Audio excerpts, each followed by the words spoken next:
S. 27, maling yang bikin marah warga Desa Amis, Kecamatan Cikedung, Kabupaten Indramayu, kini sudah ditangkap polisi. Maling yang masih merupakan warga desa setempat tersebut ditangkap di jalur Pantura Indramayu Desa Tulungagung, Kecamatan Kertasemaya pada Kamis, 10 April 2025, pukul 7 waktu Indonesia Barat. Saat itu S hendak kabur bersama istrinya menuju Jakarta usai mengetahui kegaduhan warga di Polsek Cikedung pada Rabu, 9 April 2025.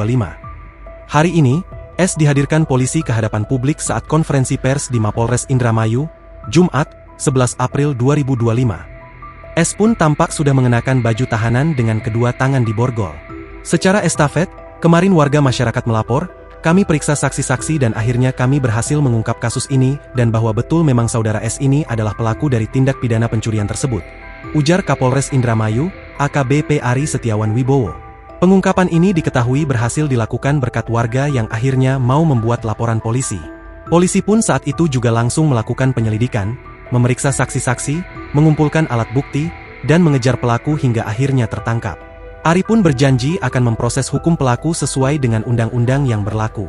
Selain tersangka, polisi juga mengamankan barang bukti dari tangan S. Di antaranya 2 unit ponsel, mutasi rekening bank, 2 unit sepeda anak yang dibeli dari hasil mencuri, hingga akun judi. Tersangka kita kenakan pasal-pasal 363 ayat 2 KUHP, pencurian dengan pemberatan, ancaman hukuman maksimal 9 tahun penjara serta pasal 362 KUHP, pencurian biasa, ancaman hukuman maksimal 5 tahun penjara, ujar dia. Download Tribun X sekarang, menghadirkan lokal menjadi Indonesia.